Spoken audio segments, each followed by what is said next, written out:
Salut les bigleux, aujourd'hui je vous présente Pix, qui est un excellent jeu de dessin des éditions Gameworks. Alors j'ai hésité un petit peu à présenter ce jeu parce que Accessi-Jeux essaye de montrer des jeux qui sont accessibles à la fois aux déficients visuels, aux malvoyants et aux non-voyants. Et là, en l'occurrence, c'est vraiment un jeu qui n'est pas accessible aux non-voyants, car c'est un jeu de dessin et après avoir posé des questions sur le groupe Facebook d'Accessi-Jeux, j'ai eu les réponses auxquelles je m'attendais, à savoir que la représentation 3D, mentaliser une forme et la reproduire en dessinant et après la reconnaître, c'est compliqué pour les aveugles. Ce jeu est pourtant tactile, mais c'est vraiment le fait de dessiner et de représenter des formes qu'on n'a jamais vues auparavant qui est compliqué. Par contre, pour les malvoyants, c'est possible, et c'est pour ça que j'ai choisi de présenter ce jeu, parce que les jeux de dessin accessibles, eh bien, ils sont pas légion. Le Pictionary, qui est l'ancêtre du jeu de dessin, j'y jouais moi quand j'étais plus jeune, mais je peux plus maintenant parce qu'un simple dessin avec un stylo, ça ne me permet pas d'y jouer parce que le trait est trop fin, donc je ne vois pas ce qui est dessiné. Alors, voyons voir ce qu'il y a dans cette boîte, cette belle boîte, parce que le matériel est superbe. Bon, il y a une règle du jeu de 2 pages. Et voilà, alors il y a toute une série de petits écrans, de petits écrans avec la bonne liaison, de couleurs différentes, puisque le jeu part du postulat qu'on va dessiner en très basse résolution. Alors c'est rigolo, ça s'adresse au parfaitement, c'est nickel pour les bigleux. La très basse résolution, on connaît. Le principe, c'est que sur ces écrans qui sont de couleurs différentes et qu'on va répartir en fonction des équipes qui vont être formées, on va dessiner les mots qui sont marqués sur les cartes. On va les dessiner avec des petits cubes noirs. Donc là, pas de problème je dis ça, je dis petit cube noir, évidemment, j'en sors un qui est rouge. Je vous expliquerai après à quoi ça sert. Avec ces cubes, le principe, ça va être de dessiner le mot qui est marqué sur la carte en utilisant le moins de pixels possible. Si vous utilisez le moins de pixels, si c'est vous à la table qui utilisez le moins de pixels, c'est sur votre plaquette qu'on va tenter de deviner le mot et non pas sur la plaquette des autres joueurs à côté de vous. Vous voyez tout de suite, enfin je dis vous voyez, mais enfin ceux qui peuvent y voir un petit peu encore, vous y voyez que les carrés sont assez gros. Donc sur fond blanc, noir sur fond blanc, même si les formes sont mal dessinées, et ça sera le cas parce que quand on essaye de dessiner avec le moins de pixels possible, eh ben souvent ça ressemble pas à grand chose. Même si les formes sont dessinées, on arrivera à voir le trait noir. Hein. Pour les malvoyants, ça dépend encore une fois de votre degré de vision. Mais bon, les traits là sont assez gros. Donc vraiment le principe, le fait que ce soit un écran basse résolution et non pas un petit dessin au trait tout petit sur un papier, voilà, le principe permet que les malvoyants y jouent. Donc au début du jeu, on dit chacun a une tablette et des petits pixels noirs pour faire ses dessins.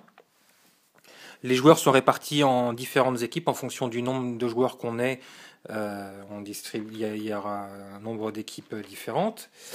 Et dans la boîte, donc, il y a des cartes réparties en 3 niveaux de difficulté.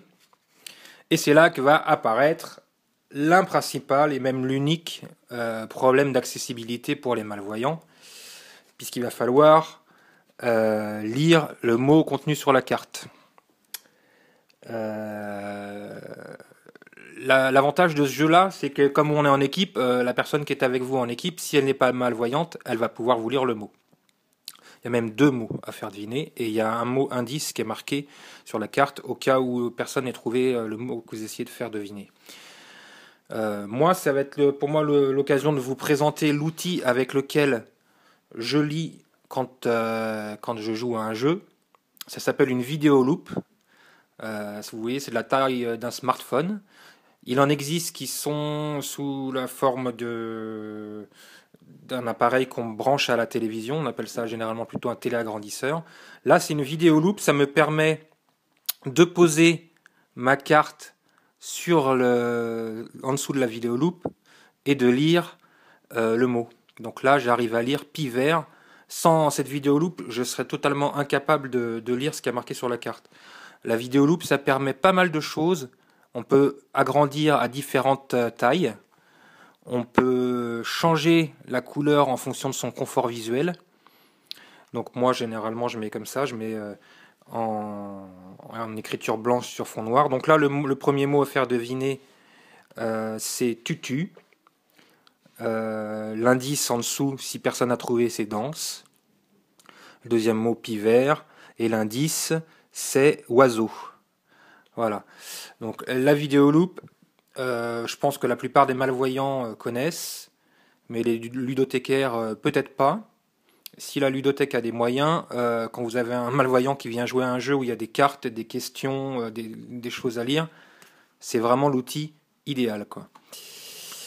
Donc voilà, évidemment, donc il y a des mots à faire deviner. Alors je vous ai dit tout à l'heure qu'il y avait il n'y avait pas que des pixels noirs. Il y a aussi des pixels rouges dans la boîte. J'en avais mis de côté.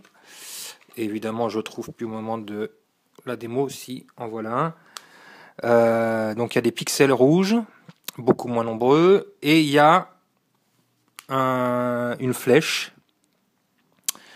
La flèche, tout ça, ça vous permet de faire des dessins. Donc soit avec les pixels noirs, soit avec le pixel rouge, soit avec la flèche.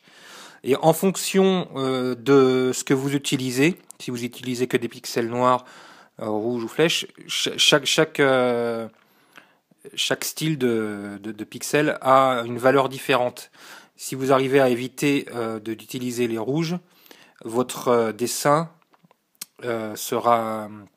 coûtera moins de pixels, et comme c'est celui qui a utilisé le moins de pixels qu'on essaye de deviner, ça vous permettra de gagner plus de points. Les points, ils sont notifiés comme ça, c'est des petits cubes en mousse, donc là aucun problème d'accessibilité, on distribue les points au fur et à mesure du jeu à qui les gagne. Donc là, franchement, voilà, j'ai fait le tour du jeu. Pour le principe, pour le comptage des points, tout ça, vous irez regarder dans la règle. Moi, ce qui m'intéressait, c'était de vous montrer le matériel. Je vous ai épargné de vous faire un petit dessin. Là, si, tenez, je vais vous en faire un. Qu'est-ce que j'ai avec ça? Rien du tout. Si, c'était... tiens, ben, si, voilà. Je fais un dessin, j'utilise mon pixel rouge, j'ai utilisé 2 pour en bas, hop, hop, évidemment, voilà, avec mon pixel rouge, il fallait que je fasse deviner le mot nez. Vous avez tous compris que c'était un nez, vu que le nez est rouge. Sur le tableau, si vous ne le voyez pas, moi-même je ne le vois pas très bien, il y a une grille. Alors ça, évidemment, c'est aussi un autre problème d'accessibilité, c'est que logiquement, on est censé dessiner sur la grille. On va dire qu'avec les malvoyants, il va falloir être tolérant à ce niveau-là. Ce qui compte, c'est c'est de respecter une grille quand même si les malvoyants la voient pas. C'est-à-dire qu'il faut que les carrés soient les uns en dessous des autres. Il ne peut pas y avoir un carré, vu que c'est sur une grille, à cheval sur deux autres. Voilà, ça c'est un petit souci qu'il y a.